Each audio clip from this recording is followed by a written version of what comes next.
कांग्रेस में जारी घमासान उस वक्त महाभारत में बदल गया जब राहुल गांधी ने पूरे रौब में चिट्ठी लिखने वालों पर बीजेपी से मिलीभगत करने का आरोप लगा दिया।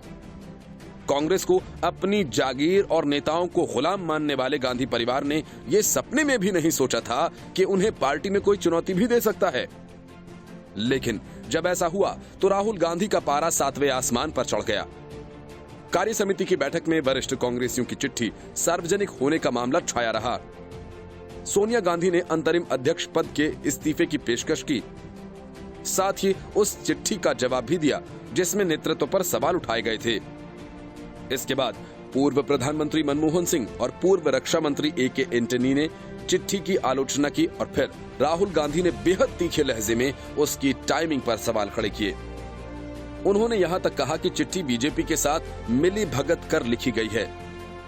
इस पर वरिष्ठ कांग्रेस नेता गुलाम नबी आजाद उखड़ गए।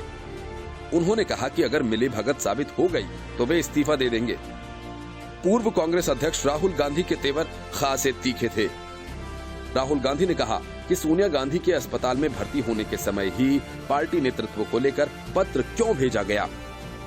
उन्होंने मीटिंग में कहा कि पार्टी नेतृत्व के बारे में सोनिया गांधी को पत्र उस समय लिखा गया था जब राजस्थान में कांग्रेस सरकार संकट का सामना कर रही थी। पत्र में जो लिखा गया था उस पर चर्चा करने का सही स्थान CWC की बैठक है, मीडिया नहीं।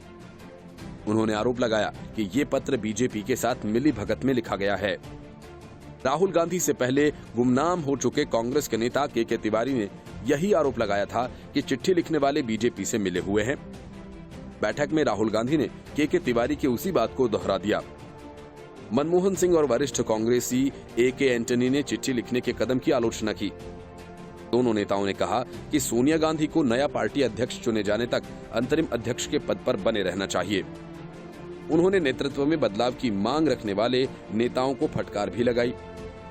मीटिंग के अपडेट्स आने के बाद बाहर से भी आवाजें बुलंद होना शुरू हो गई हैं। सोनिया को चिट्ठी लिखने वाले उन 23 कांग्रेसियों में से कपिल सिब्बल भी एक थे। राहुल गांधी के बीजेपी संग मिलीभगत का आरोप लगाने के बाद सिब्बल ने ट्वीट किया, राजस्थान हाईकोर्ट में कांग्रेस पार्टी को सफलतापूर्वक डिफेंड किया गया। मणिपुर में बीजेपी सरकार गिराने में पार्टी का बचाव किया। पिछले 30 साल में किसी मुद्दे पर बीजेपी के पक्ष में कोई बयान नहीं दिया, लेकिन फिर भी हम बीजेपी के साथ मिलीभगत कर रहे हैं। दूसरी तरफ कांग्रेस IT सेल की पूर्व चीफ दिव्या स्पंदना ने चिट्ठी लिखने वालों पर निशाना साधा। उन्होंने लिखा कि न सिर्फ उन्होंने मीडिया में चिट्ठी लीक की, बल्कि हर एक बात लीक कर रहे हैं। कमाल है। चिट्ठी लीक करने के जो आरोप लिखने वालों पर राहुल गांधी लगा रहे हैं, क्या यही आरोप उन पर नहीं लगाया जा सकता? क्योंकि ऐसा करने से चिट्ठी लिखने वालों को घेरने का बड़ा मौका तो मिल ही जाता। माना तो ये भी जा रहा है कि मीडिया में चिट्ठी लीक सोनिया खेमे ने रणनीति के तहत की है, लेकिन कांग्रेस मूल सवालों से हटकर अपनी ही पार्टी के नेताओं की विश्वसनीयता पर सवाल उठा रही है।